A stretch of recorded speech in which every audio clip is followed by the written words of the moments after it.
Шийдлэг гэсэн үйл явдлууд анхаарал байлаа. Үйл явдлаас таймлан өргөдөг 7 хөтөлбөртэй хамтдагаарай.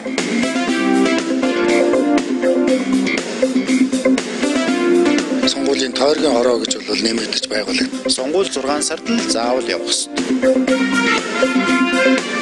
Надад оролцох хурлын ямар ч хэрэг болцоо байхгүй.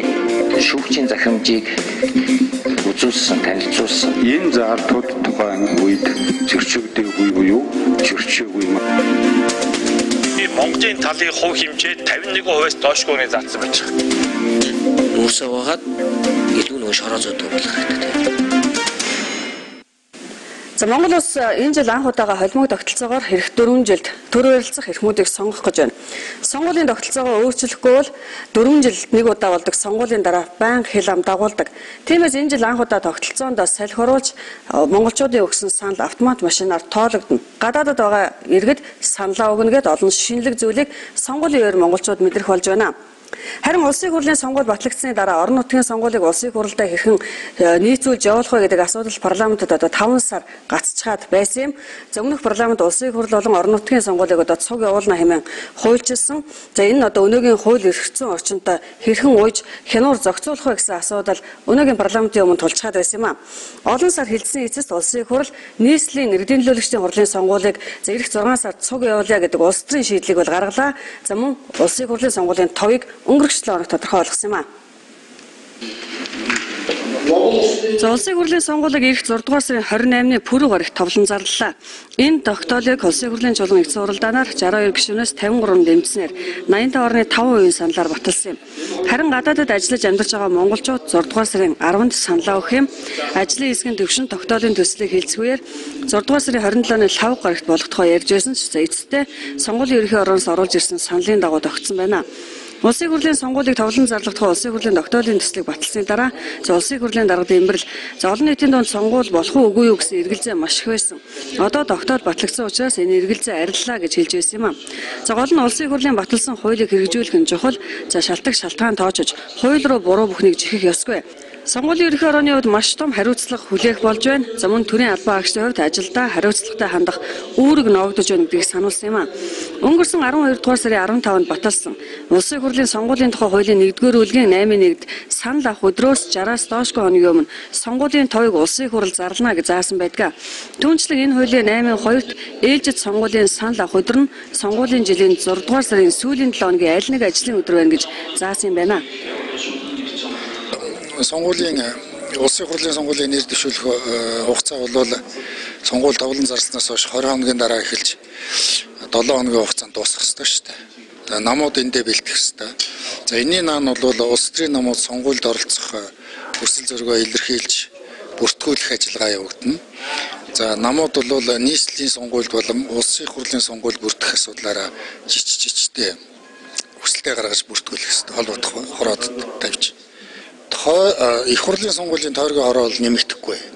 Зүгээр нийслэлийн сонгуулийн хороо түүний доор ажиллах нийслэлийн сонгуулийн тойргийн хороо гэж бол нэмэгдэж байгуулагдана. За улсын хурл нийслэлийн иргэдийн төлөөлөгчдийн хурлын сонгуулийг цуг явуулах эрхцэн боломжийг зохицуулах асуудалд одоо нэг өдрийг зарцуулсан. Хоёр сонгуулийг нэг зэрэг явуулахын тулд нийслэлийн иргэдийн төлөөлөгчдийн хурлын сонгуулийн тухай хуулийн төсөл болон орон нутгийн сонгуулийн тухай нэмэлт өөрчлөлт оруулах хоёр хуулийн төслийг одоо гараас гарах ёстой байсан юм а.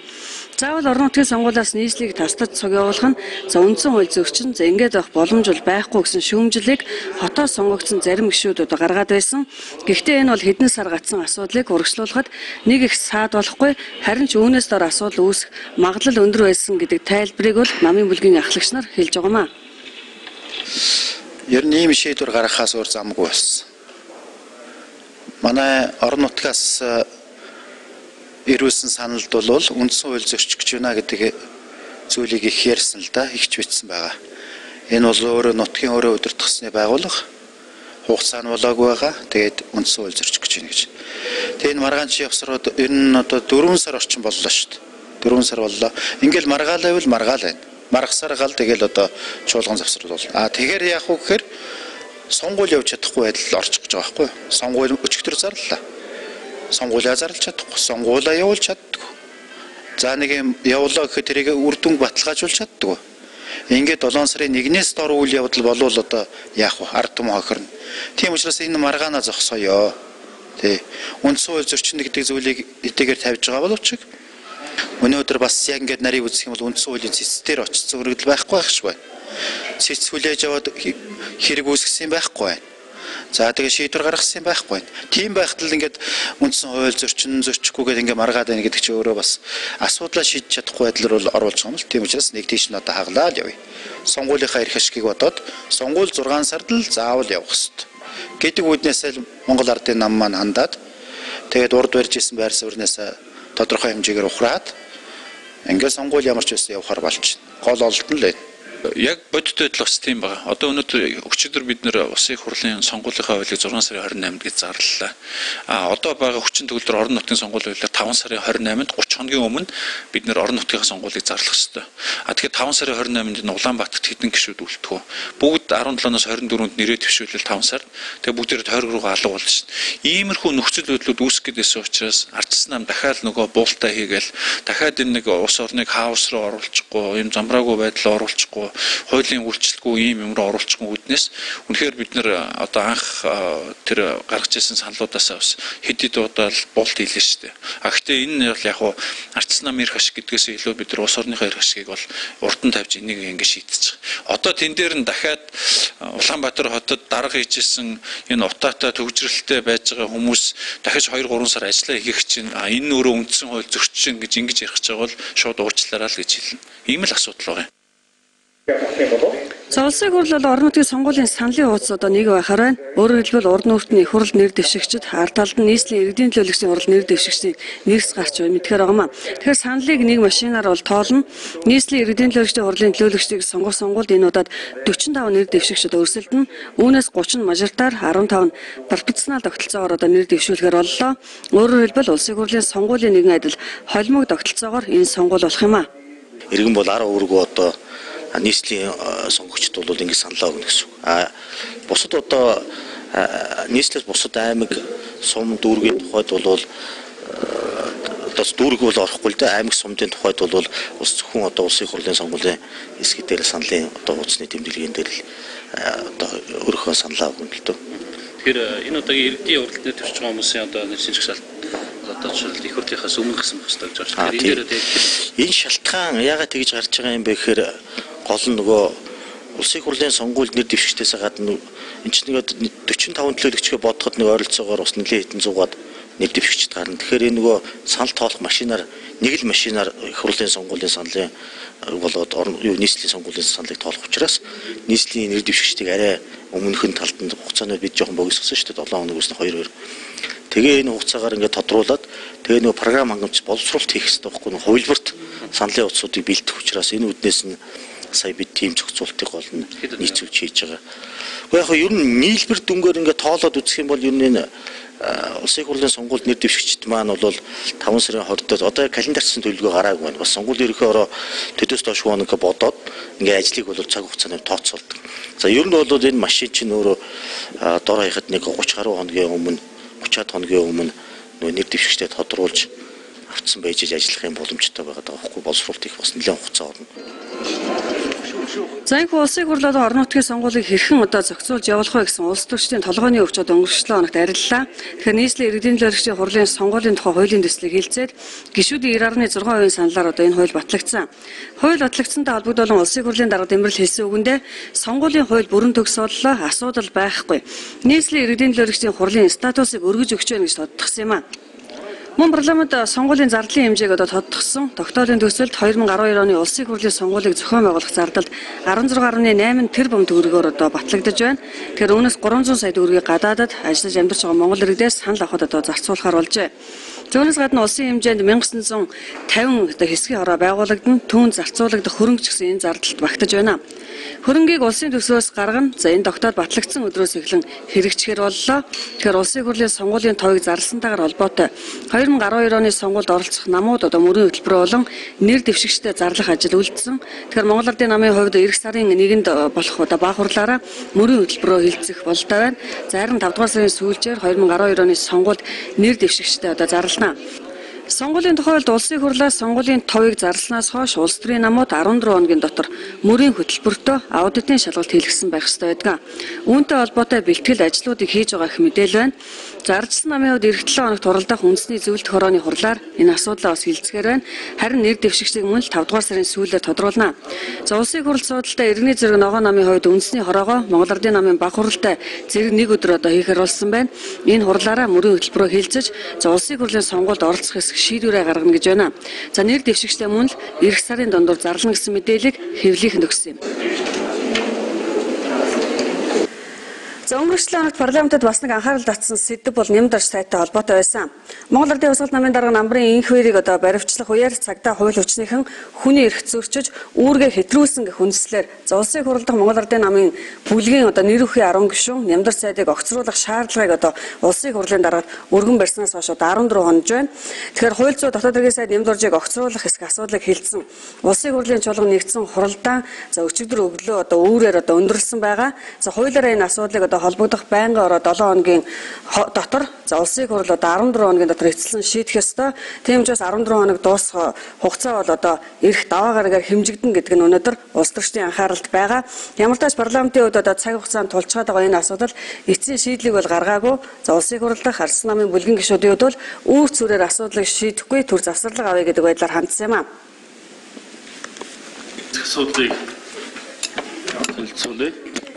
За улс төрийн өнцгөөс тунч хэцүүхэн нүүдэл дагуулж мэдэх энэ удаагийн сайдыг огцруулах асуудал мөн ордны гадна урд өмнөхөөс илүү машин цуглуулсан халуун үйл явдал гэж нэрлэж болох юм а. Намынхын нөхтөн нямдэрч сайдыг огцруулах хүнсэл гаргасан энх хоёр тайртай даяу эсвэл намдаа гомдсон гоморхлоо гэдгийг гайхах хүмүүс ч байгаа. Хэдийгээр олон хойж сөрөг хүчин эсэргүүцсэн ч Коноп дараад нэг сайдыгаа Монгол Ардын нам аваад үлдэж болох. Гэхдээ 8 гишүүн нөгөө талд Коноп дарах гээд байсан учраас асуудал нэлээд ээдрээтэй болж ирсэн юм а. Тиймээс хууль зүйн дотоод хэргийн сайд нямдэржийг огцруулах хэсэг асуудал бүтэн өдөр шөнө дамнан үүрээр өндөрлсөн юм. Намынхаа удирдах зөвлөл бүлэг болоод холбогдох байнгын ороон дээр тэсэж үлдсэн нэмдэрч сайдын алдаа оноог дэнслэхэд хууль хүчний холбогдох албан тушаалнууд ч гэсэн тайлбар мэдээлэл хийсэн анхаарал татахгүй харахгүй. Бөөн цагдаа хүчнийхэн хөдөлгөж улс орон даяар шууган тарж баригдсан энх хоёр даргын хувьд холыг харсан улс төрч хүн л ингэж тоглолт хийх байх гэсэн мессеж ч одоо нисээд амжсан. Харин жирийн аавын хууль оймслогоо битэл дуудаад очоогүй л хөл нөцгөнч баригдах байсан биз. За ийм байдалд оруулсан хүн нямд орж мөн үү? За түүнд ийм эрх мэдэл хуулиар байгаа юу? Тусгай хамгаалтанд байсан хүнийг оймстой чирч гулдрах зайлшгүй шаардлага байсан уу? За халдшгүй ихээр хаалт хийсэн гишүүдийн эрхийг зөрчсөн үгээд олон асуултыг хаягдсан. Цагдаа тагнуул авилгалтай тэмцэх газрынхан ч хариултыг өгч байсан юм. Эрүүгийн байцаан шийдэх, эрүүгийн хуулиас их авдаг, эрүүгийн байцаан шийдэх ийм ажиллагаанд ерөнхийлөгч улсын хурал төвний гишүүн, засгийн газар төвний гишүүн хэн боловч хөндлөгөөс оролцох эрхгүйгээд үндсэн хуулийн 49-р зүйл, прокурорын хуулийн 6, цагдаагийн хуулийн 15, эрүүгийн байцаан шийдэх хуулийн 15-ын хоёрт заажсан байдаг ба надад оролцох хуулийн ямар ч эрх болцоо байхгүй. Шүүгчийн захирамжийг үзүүлсэн, танилцуулсан. Эрүүгийн байцаан шийдэх хуулийн 2-ын 1-р зүйлийг одоо баримталж энэ шийдвэрийг бий болгох гаргасан. Энэ төвлөлтийнх нь явцад эсвэл гинтэргийн газарт эднүрийн баримттай нь баримтжилсан бүрэн эрхийг төдгөлзүүлэхээс бусад тохиолдолд гишүүнийг албатан саатуулах, цагдан орох, түүнд шүүхэн журмаар цагиргааны шийтгэл ногдуулах гэр албан өргөө тээврийн хэрэгсэл биедэн үзлэг нэгжлэг хийхийг хориглоно гэсэн. Ийм гишүүний халдшгүй байдлын тодорхой заалт байгаамаа. Энэ заалтууд тухайн үед зөрчигдөөгүй буюу зөрчөөгүй маа гэж ингэж хэлмээр байгаамаа. Хууль зүйн дотоод хэргийн яамд ч юм уу яамны сайдд нь бол энэ талаар бид дуулгаагүй. За энийг дуулгах шаардлага байгаагүй маа. Нэгэнд өөрөө албадан эрүүлэхийг хуулийн дагуу шаардлагыг биелүүлэхгүй байгаа хүний гутлыг өмсгөх тэр сэжигтэн өөрөө гутлаа өмсөх технчлэнгийн асуудал бол ямар ч утгаараа бол байхгүй байх нөхцөл тэр үед байгаагүй учраас албадангийн асуудал хийгдсэн. Хууль зүйн байнгын орооны эрдэс 17 гишүүн хуралдаанд сууж байна. Хууль зүйн тодорхойлолын сайд нэмд оржийг огцруулах саналыг дэмжиж гэсэн томьёолоор санал ургах гэж байна. За энэ саналыг дэмжиж гэж үзэж байгаа байнгын орооны гишүүдийг санал авахыг хүсэж байна. 17-8. За баярлалаа. За санал дэмжигдсэнгүй. За хууль зүйн байнгын орооны хуралдааны дараа үүрийн тэг 4 цагт улсын хурлын чуулган хуралдсан. Тэгэхээр нэмдэр цайдыг огцруулах эсэх асуудлын эцсийн шийдлийг чуулганаар гаргах байсан.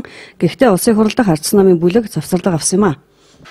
Тэгээ өглөө 4 цагт дараа нь дахиад нэг бахан хүмүүс хар хор ярина. Үүр шөнийн цагаар энэ асуудлыг ярьлаа барьлаа гэх. Тийм учраас ардсан намын бүлгээс албан ёсоор энэ чуулганы хуралдаанд нэгдсэн хуралдааныг завсарлуулж бид нар бас албан ёсоор завсарлага авахыг хүсэж байна. Ингээд эх 7 хоногт ажлынхаа өдөр энэ асуудлаа үргэлжлүүлж хэлцээ гэсэн ийм саналтай байна. Өглөө 4 үртгүүлээсээ учраас бид бүхний энэ саналыг бас хүндэтгэж хүлээж авах байхаа гэж бодож байна. Бид нар бас энэ үндслээр тодорхой санал дүгнэлт байр сууриа бас илэрхийлэх шаардлагатай. Гэхдээ одоо өөрийн 4 цагт энэ асуудлыг ярих бол үнэхээр зовлонтой байна. Самбар дээр ч олон хүний нэр гарцсан байгаа. Тийм учраас энэ асуудлыг хойшлож өгөхийг хурлын дараас хүсэж байна. Баярлалаа. Зааха үүр муур цайж байгаа учраас гэж завсарлагч байх. Уг асуудлыг анх гарч явах үед нь бол ард түмэн нэг шөнө норго шохоо харж ирсэн бид нар нэг ганц шөнийн асуудлаа хэлцээ шийдчих ч уг нь ч нэг асуудал алга л да. За одоо хэрэггүй. Одоо ачаал өгдлөг боллоо. За ардчилсан намын бүлэг энэ асуудлаас завсарлага авлаа. За тийм учраас асуудлыг бол энэ дараа үхэл гişүүд бол энэ дараалалаараа үгээ хэлнэ. За завсарлага авсан учраас өнөөдрийн чуулганы ажиллагааг өндөрлсөнийг мэдэгдэе. За энэ хүн нэмдэр цайдын хувьцааг эх 7 хоногт шийдье гэж ардсан намынхан хэллээ. Үүр шөнөөр асуудлыг хурлуулах боломжгүй гэж бас тэд үзсэн. Магадгүй болгоомжлол байсан ч гэж болох юм гэж ажиглагчд өнөөдөр харж байна. За ямар тааш парламент сүүлийн чуулганы хамгийн адал явдалтай хуралдааныг өнгөрсөн баасан гарагт одоо хийсэн. За үүр цайлгах шахсан гишүүдийн энэ хурлын өмнөх өдөр мөн л үүр шүнжин үйл явдал дагуулсан шижигтнээр саатуулсан Монгол Ардын Ёсгол намын дарга намбарын инхээрийг баривчлан албатан саатуулах 14 хоног одоо дууссан. Гэсэн ч авилгалтай тэмцэх газраас шижигтэн биш яллагдагчаар татсан учраас Сүхбаатар дүүргийн шүүхээс энэ сарын 26-ны өдөр захирамж гарган дахин 2 сараар үргэлжлүүлэн хорих шийдвэр гаргасан юм а. Харин шүүхийн шийдвэр гүйцэтгэх ерхий газрын энэ 7 хоногт одоо хэвлэх нь мэдээлэл хийсэн. Цагдан орогтой холбогдуулан хууль тогтоомжид с жигтнээр цагдан хоригдож байгаа тохиолдолд эхний удаад биед нь үзлэг их журмын дагуу үзлэг хийсэн. За ямар нэгэн гэмтэл илрээгүй. Ийм ч үзэхэд биеийн байдал нь хэвэн байсан. За ингээд түүнд шижигтний эрх үүргийг албан ёсоор танилцуулсан гэж одоо мэдээлж байгаа юм. Зөөнөөс гадна түүнд танилцуулсан тухай тэмдэглэл дээр гарын үсэг зурхыг одоо хүссэн боловч тэрээр гарын үсэг зурхаас татгалцсан гэж байна.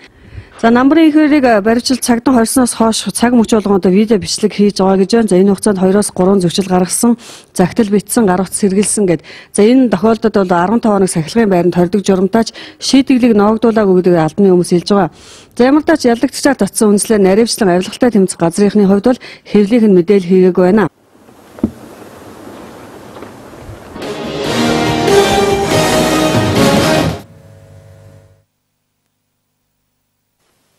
Тэгэхээр орой мөн төргээ 7-1-50 хөтөлбөртөө улсын хурлын дараагаа дэмбэрлийг одоо хүрээд байгаа маа. Тэгэхээр өнгөрч байгаа 7 хоногт бол олонний анхааралд улсын хурл орон нутгийн сонгуулийг хэрхэн явуулах, за улс төрийн шийдлийг одоо улсын хурлын намын бүлгүүд одоо хэр гаргах вэ? Ер нь бол одоо энэ сонгуул явах уу үгүй юу гэдэг дээр олон нийтийн бас нэлээд эргэлзээ, таамаг бас хариултууд нэлээд нэгсэн асуудал үйл явдал өрнөлөө гэж харж байна. Тэгэхээр мэдээж өнгөрч байгаа 7 хоногоос улс төрийн шийдлийг бол 2 намын бүлэг гаргах хэрэгтэй байсан. Өөр шийдэл гарч ирнэ харагдаж ирсэн үү? Эндээс хоёлаа ярьцгаа эхлэх үү? За ер нь сонгуул явуулна гэдэг бол манай Монголын төрийн хамгийн чухал ажил. Ардчилсан төрийг бүрдүүлэх, зохион байгуулах, авч явах, ер нь төрийг одоо байгуулнаа гэдэг бол нийт ард түмэн хөрөө оролцож хийх ажил байгаа. Юм учраас энэ одоо асуудалд бол монголчууд бол их бөөр суртаа хандах хэрэгтэй байна. Одоо дэлхийд дахинд бол энэ төр бүрдүүлэх ялангуяа сонгуул явуулсан дараа сонгуулиа явуулахдаа дандаа л бодилж яадаг. За дараа нь бол дандаа улсдордсон байдал бий болж байдаг. Дараа нь нийгэм дандаа бэрхшээл үүсч байдаг ийм байдлууд бол дэлхийд ихэнд нэлээд ажиглагдаж байна шүү дээ. Монголчууд бол одоо 2000 гаруй жилийн түүхтэй төрийн хуламжилтаа ийм орон гэдгээ Монголын ард түмэн хөдөлмөрчид бид өнөө үед харуулж явах ёстой юм байна л да.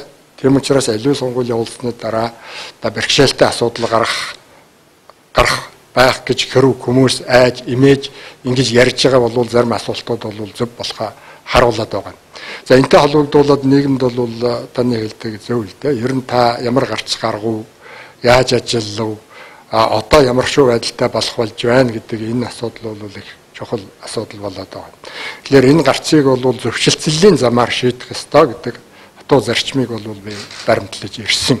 Ягаад гэвэл сонгуулиа одоогийн парламент хоорондоо зөвшөлтсөд зөв гаргаад ингээд явуулах юм бол эрх зүйн талаасаа улс төрийн талаасаа эргэлзээ баг байх ёстой юм байнамаа. За энэ үүднээс хүлээцтэй хандсан, энэ хүлээцтэй хандсан явдал нь бол одоо баггүй хэмжээний цагийг авсан. За энэ үед бол хүмүүс харин эргэлзэж байсан. За энэ ер нь сонгуулийн одоо товоо зарлаж сонгуулиа одоо ер нь хугацаанд нь явуулж чадах нь үгүй юу? Өгөөл амжих нь үгүй юу? Өгөөл бол одоо энийг хойшлуулах юм уу? Өгөөл одоо яах гээд байгаа юм гэл ингэж эргэлзэж байсан. За энэ бол ард түмний эргэлзээ хүн болгон бас санаа зовдөг асуудлын нэг учраас тэгж ярилгүй яах вэ? Тэгэхээр бид нэр зөвхөн бол энэ асуудлыг бүрэн шийдсэн гэж үзэж байгаа. Яаж санал өгөх үү гэсэн одоо нөгөө саналын хуудасаа хэрхэн бөглөх үү гэдгээс хулаад одоо сонгогчийн хариуцлага болоод. Яг үнэн. Саналынхаа хуудсыг яаж бөглөх үү? Би бол энд бол одоо ажлаас чөлөөлөд оролцох өдөр гаргаж байна. Би бол заавал очиж оролцох ёстой. За төрд ямар одоо хүнийг одоо сонгож өгөх үү? Хуучин сонгож өгсөн хүмүүсээ хараад байхад ямар бэрхшээл одоо улсын хурлаар үүсэж байна? Энэ болгоныг иргэн болгон эргцүүлэн бодсон байх ёстой. Ингэжээж одоо төрийг төхнүүлэх ёстой. Тэрнээс тэр хэн нэг одоо жижигхэн өгөөш хайсан, хэн нэг худлаа амлалт хэлсэн ийм хүн одоо төрд орвол улсын хурл бол ингээд маш их одоо төвөгтэй байдалтай байдгийн байна. Нэр хүнд муутай байдгийн байна гэдгийг иргэн хүн өөртөө дүгнэлтхийн гэдэг чинь л одоо энэ 2 сарын хугацаанд нэг бэлтгэл ажил юм шүү дээ. Тэгэхээр иргэн болгон одоо бэлтгэл ажилдаа бол хангалттай оролцъё. За би энэ хуулийг батлагдах сонгуулийн товыг зарлах үед бол ард түмэнд андж хэлсэн үг байгаа. Тэр нь бол төрийн албан хаагчид хариуцлагатай энэ ажлыг зохион байгуул. Энэ ажлыг зохион байгуулдаг байгууллагууд хариуцлагаа өөрөө зохион байгуулъя. Хууль тал одоо жишээж яриад байх зүйл байхгүй шүү гэдгийг өчигдөр би маш тодорхой ярьсан байгаа. Харин өнөөдөр би иргэн хүн гэрхэн оролцох тухай асуудал дээр нь бас санаа өгч ярьж байгаа юм шүү. За төр төхнүүлнэ гэдэг бол амаргүй ажил. Иргэн болгон борсууртай хамт энэ бол манай үндэсний өөрийн их чухал ажил. Нөгөө талаар бахархал монголчууд бол хизээч гэсэн төрөө ингээ байгуулад арчилсан сонгуулиар аваад явж чаддгийм байна. Тэрнийг маргаан зөрөөгөө хийж чаддгийм байна гэдгийг бол ард түмэл харуул. Тэгэхээр одоо бас нэг юм асуудал энэ да ер нь бол Монгол улс бол одоо улс төр эдийн засгийн хувьд ер нь бол эдийн засгийн хувьд бол одоо хараат болно гэдэг бол мэдээж бас улс төрийн гадны улс төрийн тоглолтууд орж ирэх ч бас үндэс байхгүй шүү дээ. Тийм одоо ийм хөгжлийн бүрхэг түүхүүд бол харагддаг. Бусад орсны жишээн дээр. Тийм учраас улс төрийн сонголт хийнэ гэдэг бол өөрөө бас Монгол улсын хэн одоо цаашаа 4 жил зөв залах вэ? Ямар нэг гадны нөлөөнд орохгүй хүн хариуцах ёстой вэ гэдэг тэр сонголт л гэж хараад байна. Зөвхөн ерөөсөө Монгол орны өөрийнх нь бие даасан энэ тусгаар байдал энэ одоо үндэсний аюулгүй байдлын үүднээс авч үзвэл иргэн өнөөдөр их олон зүйлийг хэрэгжүүлэн бодох юм шаардлагатай болсон байгаа. Энэ бол манай залуу та 18 наснд хүрсэн сонгогчид ч гэлээсэн бодох ёстой. Энэ төрийг бол авч явахад нэлээд одоо тийм чадамжтай хүмүүс одоо байж тэр гадаадын хараанд орчихгүй, тэр газар алдагдчихгүй, тэр байгалийн баялаг юу болж байна? Энэ байгалийн баялаг болон нийгмийн одоо орж байгаа орлогыг ард түмэнд зөв хуваарлж чадах уугүй юу гэдэг чинь бол маш одоо их чухал асуудлууд байхгүй юу? За эдийн засгийн асуудал их чухал.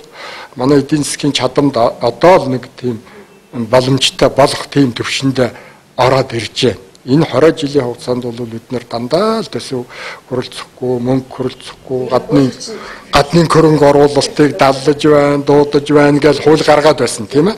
Одоо тэр хуулийн тухай үдэж байсан бол одоо нөхцөл байдлын өөрчлөгдөж байгаа тохиолдолд эдгээр хуулиудыг бол дахин шинжлэх шаардлагууд бол үнэхээр гарч ирж байна.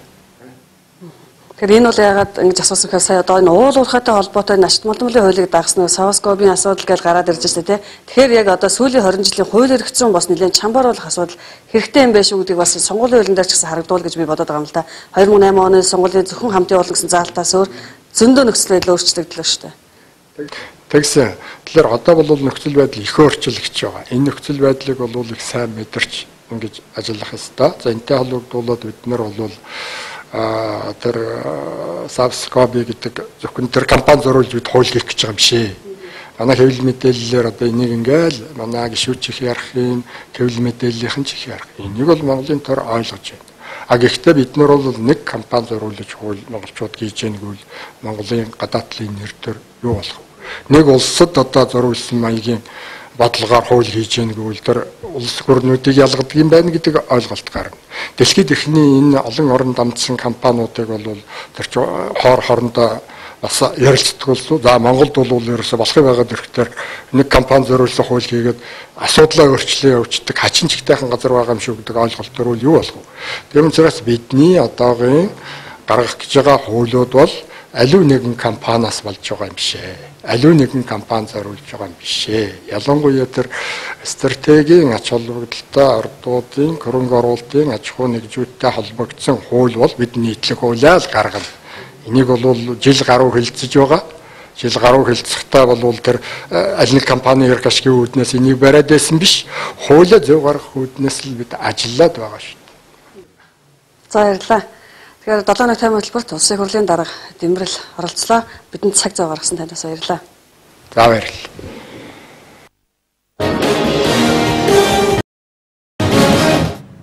За өнгөрсөн 7 өдрийн үйл явдлаас харахад Монгол Улсын ерөнхийлөгч захиргааны элбэгдөржин жил болгон иргэдтэй хийдэг уулзалт одоо анхааралд байлаа. Төрийн ажилбат хүнд үйлчлэх ажил гэдгийг одоо сануулсан, гуяа гуралтахгүйгээр хавлагчид ард түмнээс хулгай хийдэг шүү гэдгийг одоо төрийн төргөө өнгөрөөс тодорхойлсон. Өнөөдөр тоомчдын анхаарлыг бас татаж байна.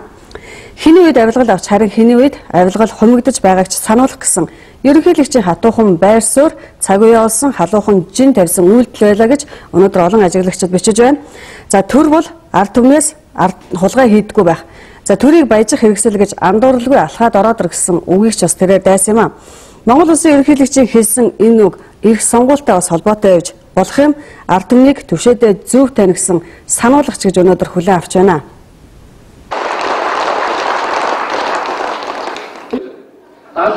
Ерөнхийлөгчийн илтгэлээс үндсэн хэд хэдэн асуудал анхаарал татлаа. Нийтийн эрх ашиг зөрчигдөхгүй байх нөхцөлийг Монголын төр хангаж өгөхийн тулд төр өөрөө шудраг ажилдаг, хууль дүрм нь хэрэгждэг байх зарчим үйлчлэх ёстой. Төрийн ажил бол хүнд үйлчлэх ажиллаа. Харин зарим нэг хүн мөнгө гээд харчихсан андуураад байна гэдгийг тэрээр онцлсан юм а. Хэцүү ажил хийх гэж хүн төрд ирдэг юм а гэж. Төрд ажиллах бол алт хамах гэсэн үг шээ. Ашгийн хойноос хөөцөлдөх бол төрийн ажил биш байхгүй. Төрийн энэ ажил гэдэг бол хулгайтай тэмцэх ажил. Төрийн ажил гэдэг бол шудраг бусдаа тэмцэх ажиллаа. Төрийн ажил гэдэг бол хууль хэрэгжүүлэх ажил. Төрийн ажил гэдэг бол хүнд үйлчлэх ажил шүү дээ.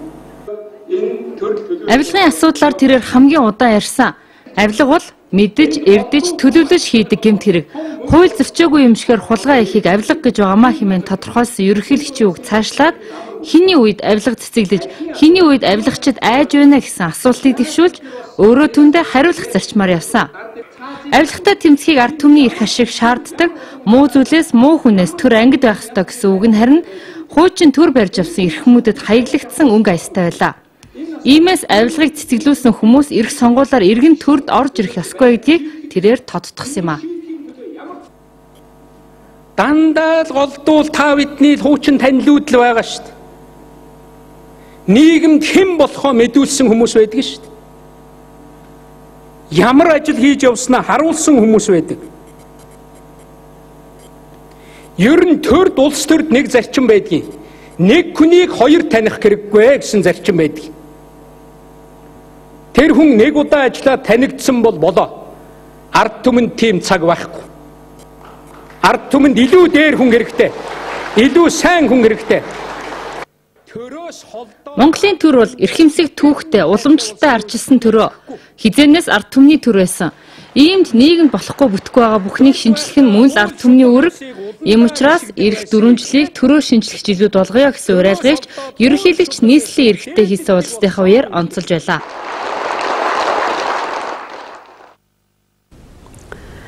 Долооны тайм хөтөлбөртэй хамтаа үзэгчтэй ахынд баярлалаа. За өнгөрч байгаа 7 хоногт стратегийн орд газруудыг тойрсон мэдээлэлч одоо олонний анхаарлаас мултраагүй юм. За Монгол Улсын засгийн газрын хууль ёсны зөвшөөрлийг одоо аваагүй цагт Хятадын төрийн өмчөд Чалка компани Саускобын хувийг одоо худалдан авах ажиллагаанд ураг шахсан алхам хийхгүй гэж одоо албан ёсоор мэдэгдлээ.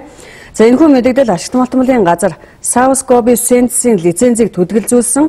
За улсын хурлаар стратегийн ач холбогдол бүхий аж ахуйн нэгжид гадаадын хөрөнгө оруулалтыг зохицуулах тухай хуулийн төсөл хэлэлцэнтэй холбоотой ч гэж өнөөдөр ажиглагчид харж байна. Тэгвэл дээрх хуульд гадны хөрөнгө оруулалтыг хэрхэн зохицуулах тухай за ер нь цаашдаа бид уул уурхайн баялаг ашиглахдаа юуг анхаарах хэрэгтэй болж байгааг энэ удаа тайм хөтөлбөртөө хөндөж байна. Лав гарагч Чалка аюухан Майнц хамтран мэдээлэл хийж Саудкобын хувьцааны дийлэнхийг худалдаа авах сонирхлоо хэрэгжүүлэх хүсэлтэйч Монголын засгийн газрын шийдвэрийг хүлээж байгаагаа мэдгдсэн. Улсын хурлаар хэлэлцэгдэж эхэлсэн шинэ хууль тэдний хувьцаа худалдаа авах ажиллагаанаас өмнө батлагдчихвал тэд манай засгийн газартай хамтарч ажиллана гэлээ. Чалка 7 дугаар сарын 5 гэхэд худалдаа авалтаа эцэслэн гүйцэтгэх төлөвлөгөөтэй байгаа. Хэрвээ Монголын засгийн газраас хууль ёсны бүх зөвшөөрлийг авч чадахгүй төгрөвл саналаа татаж авах эсвэл үнийн саналаа өсгөх гэсэн хоёр хувилбарын нэгийг сонгох юм байна. Тэгвэл Монгол улсын хурлаар өргөн баригдсан хууль стратегийн ач холбогдол бүхий аж ахуйн нэгжүүдэд тухайлбал Саускоби Сенсийн жишээнд яг хэрхэн үйлчлэх вэ гэдгийг хуулийн төслийг хэлэлцэх хэсгийг шийдэх үеэр гишүүд асууж байсан юм а. Саускоби Сенс компани хувьцааныхаа ихэнхийг Хятадын Чалка компани зарсан явдлыг одоо Монголын олон нийт бол хэвлэл мэдээлэл одоо бүгдээрээ одоо эсэргүүцэж байгаа. Тэгээ үүнийг нааштайгаар эргээр шийдвэрлэхэд хуулийн ямар заалт яаж үйлчлэх вэ гэдгийг тодорхой хариулж өгнө үү? Энэ хуулийн 3-ын 7 дугаар заалтад стратегийн аж холбогдол бүхий аж ахуй нэгжийн Монголын талын хувь хэмжээ 51%-аас доошгүй заасан байж байгаа. Тэгэхээр энэ хууль батлагдсан өдрөөсөө хүчин төгөлдөр болно. Тэр утгаараа бол энэ одоо хуулийн хүрээнд зохицуулагдах салбар үйл ажиллагаа нэгжийн хувьд бол Монголын талын оролцоо бол 51%-аас доошгүй байх нь гадаадын талын оролцоо 49%-аас дээшгүй байх нэ гэдгийг хуулийн зөвхөр заасан байгаа. Салбарыг бол заасан байгаа шүү дээ. 5-ын 1-р залт дээр. Үндэсний аюулгүй байдлыг баталгаажуулах стратегийн ач холбогдол бүхий ач холбогдолтой эрдэс баялаг, хүнс хөдөө аж ахуй, эрчим хүч, зам тээвэр, мэдээлэл харилцаа холбооны салбар гэд заасан байна. Тэгвэл нөгөө талаас энэхүү хуулийн төсөл гадны хөрөнгө оруулалтыг хэд үргээх вэ? Ач холбогдол бүхий бүх зүйл төрийн оролцооноор шат дамжлаг, хүн суртал, авилга, хууль бус ажиллагааг цэцэглүүлэх вэ гэсэн болгоомжлолч нийгэмд байна. Чалкатай холбоотой бас нэг хэлцэл энэ 7 хоногт хийгдсэн. Манайхаас түүхийн нүүрс худалдаа авч Хятад руу тээвэрлэдэг Winsway Cooking Coal компани 29.9%-ийг эзэмшгээр болсон. Дэлхийн зах зээл хөнгөн цагааны үн буурсан болохоор Чалкогийн ашиг сүүлийн 1 жилд 70%-аар буурч тэд өөр салбарт тухайлбал эрчим хүчний салбарт орохдоо Монголын нүүрсний зах зээлийг эзэмших зорилт тавьжээ.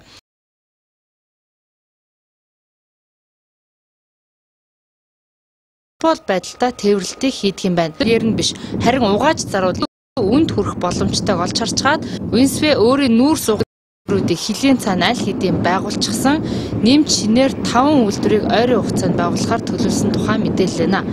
Хятадын талд бол үндсэндээ юм логистикийн үйл ажиллагааг эрхэлж байгаа одоо 3-4 томоохон компани хилийн цаана байна шүү дээ. Тэгэхээр ийм компаниудын одоо нэг талаасаа иргэшээлээс гарах. Нөгөө талаасаа өөрийнхөө нүүрсний үнийг нэмэгдүүлэхийн тулд нүүрсээ угааж эхлэх хэрэгтэй. Одоо манай тал бол нүүрс угаагаад эхэлчлээ. Жишээлбэл Эрдэнэс ресурсын анхны нүүрс угаах үйлдвэр нь бол ашиглалтанд орчлоо шүү дээ. Эрдэнэс 5 толгойн одоо нүүрс угаах үйлдвэрийн тендер нь явж байна. Жил хагасны дараа ашиглалтанд орно, 2 жилийн дараа ашиглалтанд орно. Нүүрсээ угаагаад илүү нөгөө шороо зөөдгөө болох хэрэгтэй тийм. Тэгээд нүүрсээ баяжуулаад илүү үнэтэй болгосныхаа дараа тэрийгэ ачаад төмөр замаар эцсийн хэрэглэгчдэд хүргэж юм болцоол бүрдүүлэх хэрэгтэй. Нөгөө талаас 2010 онд Америк нэгдсэн улсын эрчим хүчний тэргүүлэх компани Peabody Energy-тэй хамтран 50% эзэмшил бүхий хамтарсан компанийг Winsway Монголд байгуулад амьдсан байгаа. Peabody Winsway Resources хэмээх компанийн хувьд нүүрс урааны хэд хэдэн төсөл эзэмшдэг хайгуулын 47 лицензээс гадна нүүрсний ордын ашиглалтын 3 ч лиценз тэдний гарт төвлөрсөн гэсэн мэдээлэл интернетд байна. Ийм л компанийн 30%-ийг Chalco худалдаа авч байгаа юм байна. Биднийг хийх биш ярих зур гадныхны торн сүлжээ уулуурхаан баялагийг хэдийн гартаа оруулчихсан байгаа. Харин үүнд стратегийн ач холбогдол бүхий аж ахуй нэгжид гадны хөрөнгө оруулалтыг зохицуулах тухай хууль зохицуулт хийж чадах болов уу? 7 өдрийн хөтөлбөр улс оронд анхаарал татсан зарим мэдээллийг одоо таймлаа өргөхөд юм байна. Олон улсад анхаарал татсан зарим мэдээллийг орчуулагч редактор Цэрэнж одоо та бүхэнд хүргэнэ.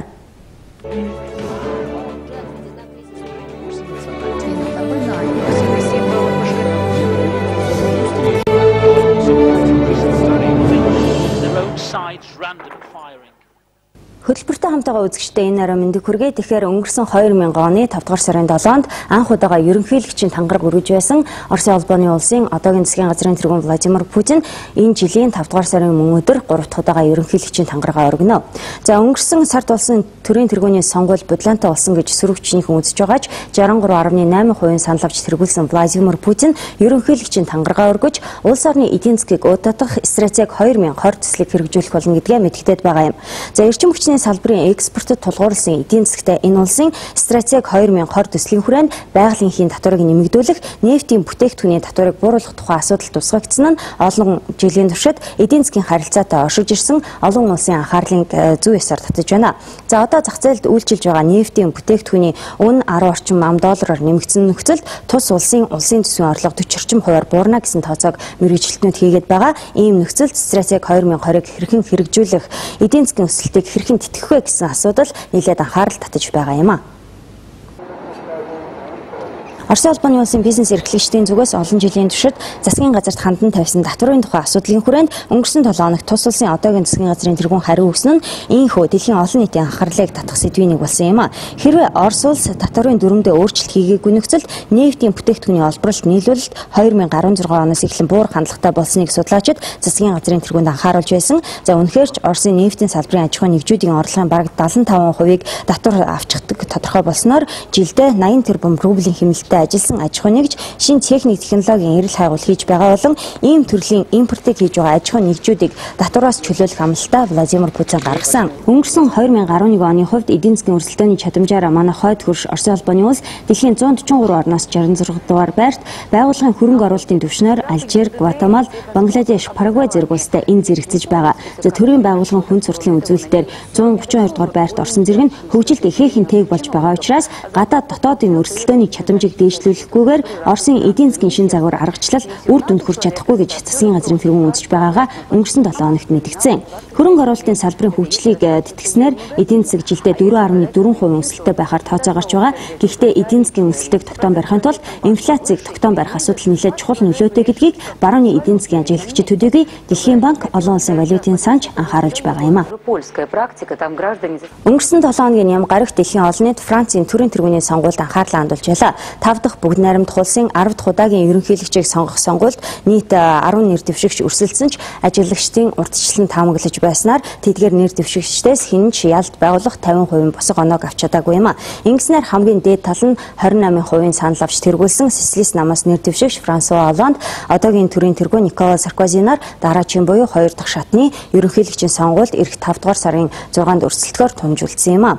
За дотоодын нийт бүтээгдэхүүний хэмжээ 1.7%-аар буурах хандлагатай байгаа энэ улсын дараачийн удирдлага, эдийн засаг, нийгмийн хөгжил, цагаачлал, Европын холбоотой харилцаанд ямар өөрчлөлт хийх вэ гэдэг асуудал дэлхийн олон нийтийн анхаарлыг зүй ёсоор татаж байгаа. За хэрвээ энэ удаагийн сонгуульд ажиглагчдын таамаглаж байгаагаар Франсуа Олланд ялд байгуулвал тэрээр 1981-ээс 1999 оны хүртэл төрийн тэргүүнээр ажиллаж байсан Франсуа Миттераны дараагаар тодрох зүүнний хүчний тодтолтой гэсэн ерөнхийлөгч болох учиртай юм а.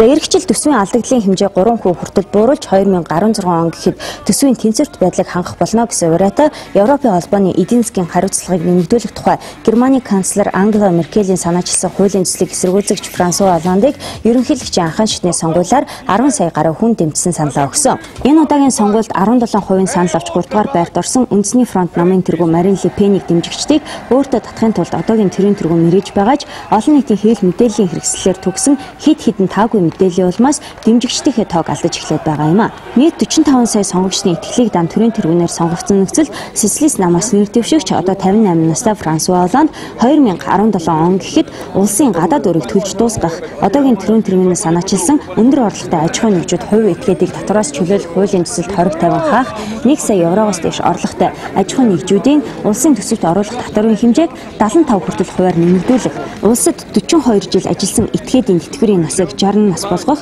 иргэний боловсролын салбарын хөгжлийг урагшлуулж 60 мянган багш сургууль хүмүүжүүлэгчдийг ажлын байраар хангах зэрэг үйл ажиллагааг хийн гэсэн амлалт гаргаад байгаа юм а. За мөн үүний зэрэгцээ ижил хүйстэн хосуудад хууль ёсоор гэрлэх хүүхэд үрчлэн авах эрхийг олгох талаарч хөтөлбөр боловсруулад байгаагийн зэрэгцээ Европын холбооны оршин суугчийн үнэмлэхгүй оршин суугч цагаач иргэд тухайн газар 5 жил амьдарсны дараагаар хууль ёсоор орон нутгийн сонгуульд оролцох эрхийг нь олгох тухай асуудлыг мөрийн хөтөлбөртөө тусгасан нь ийхүү олонний дэмжлэгийг хүлээх гол шалтгаан болж байгааг ажиглагчид дүгнэн мэдээлж байна. Хэдийгээр Никола Саркози эдийн засгийн уналтанд орсон томоохон аж ахуйн нэгжүүдэд төрийн зүгээс дэмжлэг үзүүлж эхэлсэн ч үүнийг хэтэрхий оройтон гаргасан шийдвэр эдийн засгийн өсөлтийг төрийн эрх барих хугацаанд тэтгэж чадаагүй гэж үзэх иргэдийн тоо нэмэгдснээр ийхүү олон тооны саналаа алдсан гэсэн тайлбарыг ажиглагчид өгч байлаа. За үүний зэрэгцээ өнгөрсөн он дуулын шууган дагуулan олон улсын валютын сангийн тэргүүний суудлаа алдсан энэ удаагийн сонгуулиар ялд байгуулах хамгийн өндөр магадaltaй улс төрчийн нэгт тооцогдож байсан Строс-Кан төрийн тэргүүн Никола Саркози улс төрийн өрсөлдөгчөө намнаж улс төрийн тавцнаас арчих зорилгоор зохион байгуулалттай гэмт хэрэг өдөөсөн нэр хүндийг нь гутаанд доромжилсан гэсэн мэдээллийг гаргасан нь дайран дээр давс нэмхийн адилаар Никола Саркози дэмжигчдийнхээ тоог алдахад хүргээд байгааг ажиглагчид мэдээлж байгаа юм а. За ирж байгаа шинэ 7 хоногт цагаагаар ямар байхыг одоо хамтдаа харцгаая.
Угар Монголын мэдээ агентлаг 7 хоногтой хэлбэрээр өндөрлөг байгаа шинэ 7 хоногт үзэгчтэй охины ажил үйлс өдөр бүтэмжтэй авах болтугай.